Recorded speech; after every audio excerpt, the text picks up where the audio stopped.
The throne room of the great kingdom glowed with golden light. Tall windows stretched high above, and the marble floor shone as though it carried the weight of history itself.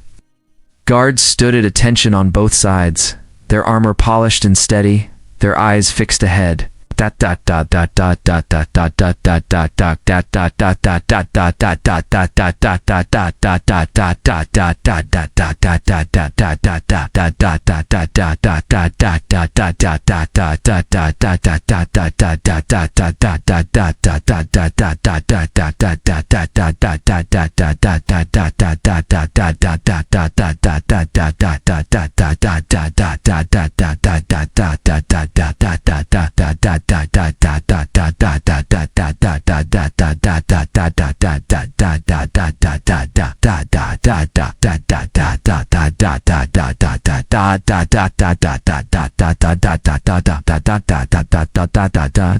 I'm sandada wa da da da da da da da wa wa so we da wa da da da I'm da wa da wa wa da da da wa wa da wa da da da na da da da wa wa da da wa wa wa. Her voice carried strength, but also a mother's pain. She looked down at the young man who stood before her. The young man's name was Daniel. He wore the uniform of the defense forces, plain yet marked by medals of honor. His hands rested calmly at his sides, though his heart pounded with every breath. He had faced battles on the front lines, storms of fire and steel, but this moment felt heavier than them all. For before him was not an enemy soldier, but a queen who loved her daughter and could not understand why her daughter had been refused. "You refused my daughter. Why?" The queen's voice rang through the hall. The words struck Daniel like the swing of a blade, and everyone present leaned forward in silence. Nobles whispered among themselves, their robes trailing as they shifted in surprise. To refuse the daughter of a queen was more than an insult. It was a mystery, a riddle that demanded an answer. The princess, whose name was Claire, stood to the side. Her long hair fell across her shoulders, her eyes soft yet troubled. She did not speak, though her lips parted as if she wished to defend Daniel, understood something that no one else in that room could fully grasp, and her heart beat quickly as she waited for his reply. Ow. Daniel's mind wandered back to the day everything had begun. He had not chosen to walk the path of a courtier or a nobleman. He was born in a small town where the fields stretched wide and the wind carried the smell of earth. His father had taught him to work with his hands, and his mother had taught him the value of honesty. He joined the defense forces not to rise in power, but because he believed in protecting people who could not protect themselves. It was during one of the darkest days of the kingdom that his fate collided with the life of Princess Claire. Machines had breached the walls, metal beasts that tore through stone and fire. Daniel had stood in their path, his courage stronger than his fear. He had found Claire in the chaos, cornered and helpless, and with every ounce of strength he carried, he shielded her from harm. In that moment, a bond was born, though not the bond the queen would later demand. The court did not know this story, or at least not the depth of it. To them, Daniel was a soldier who had insulted the throne by refusing the hand of a princess. To them, it was arrogance. To the queen, it was disrespect. To Daniel, it was neither. It was the hardest choice of his life. He looked up at the queen. Her crown shimmered, and her eyes burned with both authority and sorrow. He could feel the weight of her gaze pressing into him, and still, he stood tall. He had been silent too long, but his reply was not ready to leave his lips. Not yet. The nobles leaned closer, whispering sharp words that pierced the air like arrows. Some spoke of punishment, others spoke of exile. A few demanded his life for what they called betrayal. The queen raised her hand, and silence fell again. Her command was stronger than their rage. Daniel's chest tightened. He remembered the promise he had made to himself when he was only a boy. He would never let ambition guide him. He would never use others to climb higher than where he belonged. To accept the hand of the princess, no matter how much he admired her, would be to bind himself to a life he had never chosen, and to live a lie before the kingdom. Princess Claire's eyes met his. There was no anger in them, only sadness and a quiet understanding. She knew his heart, even if her mother could not yet see it. She wanted to speak for him, but she also knew that only his words could break the silence now. The throne room seemed to hold its breath. The guards remained still. The nobles waited. The queen's hand rested on the arm of her throne, her knuckles white, her voice quiet but filled with steel. "Speak, Daniel. The court deserves your answer." Daniel drew in a deep breath. His reply was forming, heavy with truth, ready to fall like thunder upon the throne. The moment had arrived, and the weight of it would change the kingdom forever. Daniel's breath lingered in the heavy air of the throne room. The eyes of the nobles, the guards, and the queen all pressed against him, waiting for his words. Stay. But as silence stretched, his mind drifted backward into the story of how he became the man who now stood before the throne. The truth of his refusal lived not only in the present moment, but in the years that shaped him. He was born far from the capital, in a village surrounded by endless fields and rivers that shone under the morning sun. His father was a craftsman, shaping wood with patient hands, and his mother tended the land with gentle care. Their life was simple, but filled with dignity. From them, Daniel learned that greatness was not found in crowns or riches, but in honesty and sacrifice. They told him to stand firm in truth, even when truth came with pain. As a boy, Daniel dreamed not of palaces, but of protecting others. When storms came and the river overflowed, he was the first to help neighbors gather their belongings and rebuild their homes. When children were lost in the woods, he searched until they were safe. The spirit carried him into the defense forces when he grew older. He joined not for fame, but for the chance to shield his people from the threats that haunted the kingdom. The years in the forces were hard. He endured training that broke weaker men, but he stood firm. He learned to lead, not by shouting, but by showing courage in every step. His comrades trusted him, and in time his bravery earned him recognition. Yet Daniel never let the medals change him. To him, they were not treasures, only reminders of battles survived and lives saved. The day that changed everything came without warning. The capital was attacked, its walls trembling as enemies stormed through. Smoke filled the sky, and the people fled in terror. Daniel fought among the flames, blade in hand, heart set on saving whoever he could. It was in that chaos that he found Princess Claire. She had been separated from her guards, cornered by soldiers who sought to capture her.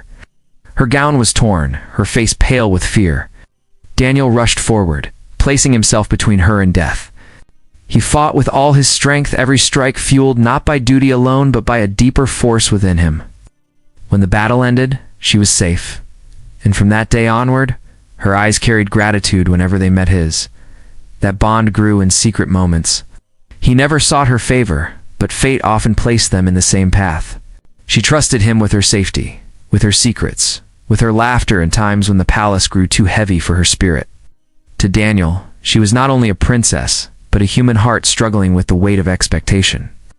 He admired her deeply, yet he knew his place. He was a soldier, not a prince. When whispers reached him that she wished to offer her hand, his heart twisted. The thought of standing beside her as more than a protector filled him with both joy and fear. He loved her kindness, her strength, her courage, but to accept would mean stepping into a role he had never desired. It would mean ruling not with his truth, but under the shadow of duty he had not chosen. And so, with heavy heart, he refused. The court did not understand. They believed he had rejected her out of pride or arrogance. The queen saw only insult, not sacrifice, but Claire knew. She had seen the conflict in his eyes, the pain of a choice made for honor rather than for ease. Back in the throne room, Daniel's thoughts returned to the present. The queen's question still lingered, sharp and heavy. "You refused, my daughter. Why?" Daniel looked at her, then at Claire, whose gaze was filled with quiet strength. His voice had not yet risen, but it was close, pressing against his chest like a storm waiting to break. Soon he would speak. Soon the truth would leave his lips, and every soul in that hall would know why he had chosen the harder path. The silence was not weakness, it was the gathering of courage, the shaping of words that would echo through the walls of power. And when Daniel finally opened his mouth, the throne itself would tremble with the weight of his reply. The great hall of the palace was silent, but the silence was heavy, filled with the weight of unspoken words. Daniel stood in the center, the queen above him on her throne, and Claire by her mother's side. The nobles lined the walls, their eyes sharp, their whispers buried for the moment. Everyone waited, tense and still, as though the air itself had turned to glass. Daniel could feel the eyes on him, judging, questioning, condemning. Many of the nobles had never cared for him. To them, he was only a soldier from the countryside, a man who had earned medals, but not bloodlines. His refusal of the princess only gave them more reason to hate him. They believed he had insulted the crown, insulted the queen, insulted the order that had stood for generations. His silence now seemed to them like defiance. The queen's fingers drummed against the arm of her throne. Her gaze was steady, but behind it burned fire. She wanted answers, and she would not wait forever. Yet Daniel held back still, not because he was afraid, but because he wanted his words to strike with truth, not with haste. The nobles began to stir. One old man with a silver cloak stepped forward, his voice sharp. "Your Majesty, this soldier has made a mockery of your daughter and of the throne. To stand here without apology is an insult to us all." His words carried across the hall, and several others nodded, murmuring their agreement. Another voice, that of a noblewoman in red, rose above the rest. "Exile him, Majesty. Drive him from the capital.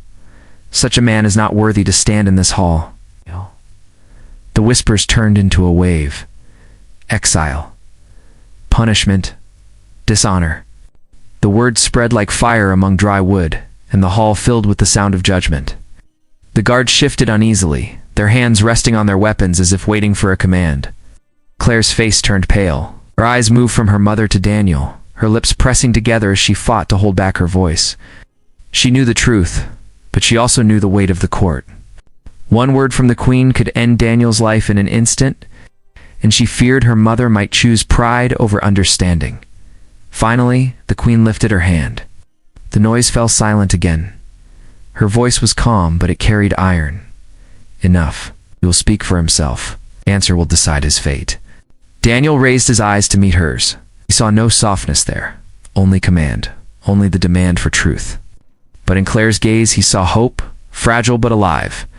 He straightened his back, feeling the strength of every moment that had led him here. He was no longer the boy from the fields. He was a man who had stood against storms, fire, and death itself, and now he would stand against the judgment of a throne. "I have not mocked the princess," he said at last, his voice firm but steady. "I have not mocked the throne. I have not mocked this kingdom. My refusal was not born of arrogance, but of honesty." Gasps spread through the hall. Some of the nobles sneered, some shook their heads, but others leaned closer, curious in spite of themselves. Daniel continued, his words gaining strength as they left his lips. "The princess deserves love that is true, not love born of duty. She deserves a man who can give her every part of his life, not one who must always divide himself between the woman he cares for and the people he swore to protect. I could not accept her hand while knowing that my heart and my sword must always belong first to this kingdom." The hall trembled with silence once more, words cut deeper than any blade. Even the nobles who despised him found no arrogance in his tone. Instead, they heard conviction, a truth that could not be easily dismissed. Claire's eyes filled with tears, though she did not let them fall. She understood him completely, and her heart ached with both pride and sorrow. The queen, however, sat still, her face unreadable, though her grip on the throne had tightened. Daniel did not bow, nor did he beg. He stood as he was, a soldier who had given everything for his people, a man who had spoken truth even when it threatened his life. He knew the danger of his words, but he also knew they were the only words he could give. The queen leaned forward slightly, her voice low, but sharp enough to pierce the silence. "And do you think this truth will save you from the judgment of the throne?" Daniel met her eyes, unshaken. "No, Majesty, but it is the truth. And I would rather fall for truth than rise on a lie." The throne room was filled with the weight of Daniel's last words. His voice had carried no fear, no hesitation, only the strength of truth. The nobles stared at him, shocked into silence. Even the guards, trained to remain still, could not hide the faint stirrings in their eyes. The queen sat back against her throne, her face calm, but her mind turning sharply behind her eyes. The nobles recovered first. One of them, a tall man with a jeweled chain across his chest, stepped forward. "Majesty, do not be swayed by his clever tongue. He dresses his rejection in noble words, but it remains a rejection. If every soldier spoke so boldly, the throne would crumble." His words echoed through the hall, and murmurs rose once more. Some nobles nodded in agreement, others frowned, torn by doubt. Daniel did not flinch. He stood as steady as the stone floor beneath him. His eyes did not wander to the whispers around him. He looked only at the queen, the woman who held both his fate and the heart of her daughter in her hands. "Majesty," Daniel said again, his voice louder now, carrying to every corner of the hall. "You asked why I refused your daughter. I will answer not only to you, but to this entire court. Refuse because I cannot be both a husband bound by the throne and a soldier bound by my oath. To take her hand without giving her my whole life would be dishonor, and dishonor is a poison I cannot drink." A wave of voices rose again. Some called him foolish, others arrogant. But beneath their noise, his words sank into the hearts of many who heard them. Truth has a weight that whispers cannot break. Princess Claire stepped forward then, her courage shining in her eyes. She looked at her mother, her voice soft but clear. "He speaks the truth, mother. I asked him once why he refused me, and his answer was not pride. It was fear of failing me, fear of failing this kingdom. His refusal was his way of protecting us both." The queen turned her eyes on her daughter. For a moment, the strength of a ruler gave way to the heart of a mother. But the hall was watching, and pride held her still. She could not yield easily before her court. Another noble spoke, his voice heavy with anger. "Majesty, if this man is allowed to stand unpunished, it will encourage others to deny their duty. He must be cast out." His words stirred the hall again, and the tension grew thick. Daniel lifted his chin, his voice rising above them all. "I have never denied my duty. I have carried it in blood, in fire, in nights where I thought I would not live to see another dawn. I have given more to this kingdom than words can measure. I refuse not because I lack loyalty, but because loyalty demands honesty. To lie to your daughter, to claim a love that would be torn by my oath, would be the true betrayal." The queen leaned forward. Her crown gleamed in the golden light. "And what of love, Daniel? Do you deny you feel anything for her?" His heart throbbed in his chest. Right, he turned his eyes toward Claire, who stood watching him with hope trembling in her gaze. "I will not deny it," he said firmly. "I care for her more than my own life. I would give my life to protect her. But love must be more than sacrifice, must be freedom. And I cannot give her freedom if I chain her to a man who belongs to the battlefield." The hall gasped.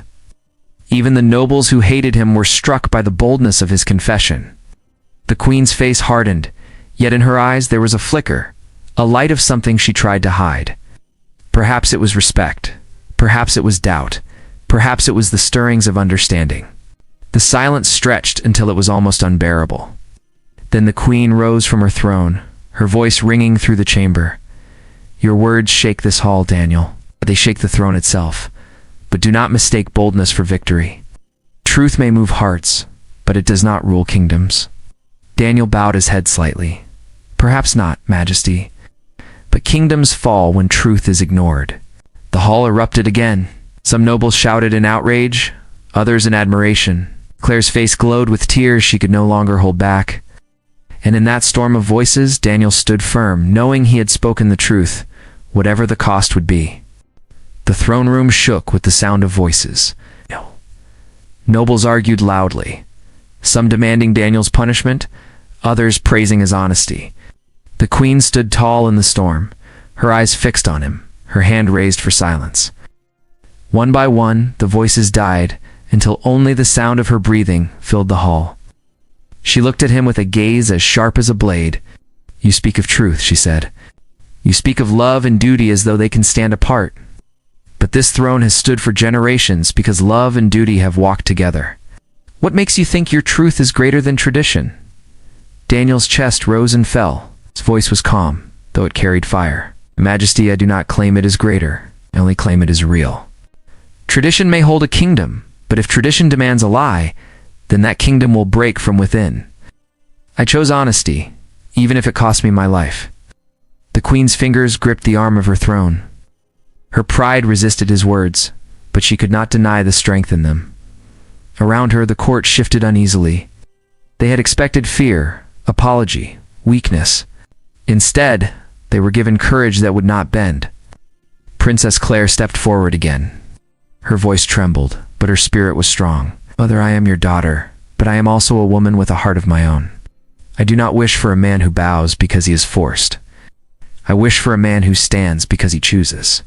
Daniel has shown more honor in his refusal than many have shown in their acceptance. Do not punish him for his truth."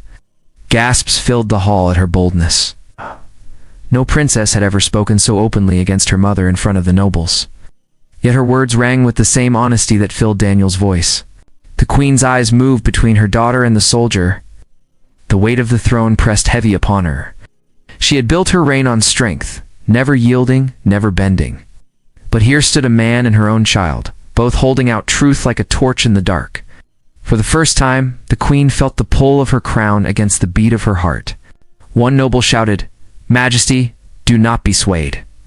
If you allow this, the order of the court will crumble." Another answered, "But can you not see? His words carry power. If a soldier can speak truth to the throne, then perhaps the throne will stand stronger, not weaker." The hall grew divided, voices rising again, but the queen silenced them with a single raised hand. She stepped down from the throne, her robe sweeping across the marble floor, and came to stand before Daniel. The room fell silent as she looked him in the eye. "You would risk everything for honesty," she said quietly. "Even when it places you against me, against my court, against the throne itself." "Yes, Majesty," Daniel answered. His voice was steady. "Because without honesty, everything I have fought for is nothing." The queen studied him for a long moment. Ouch.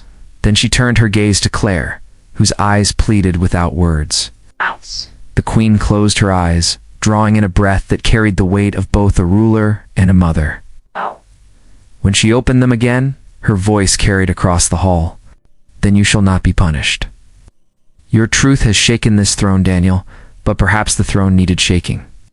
You will not take my daughter's hand, but you will keep your oath. From this day forward, you will serve as protector not only of the kingdom, but of the crown itself." The hall erupted again, but this time the sound was not only outrage, it was also awe.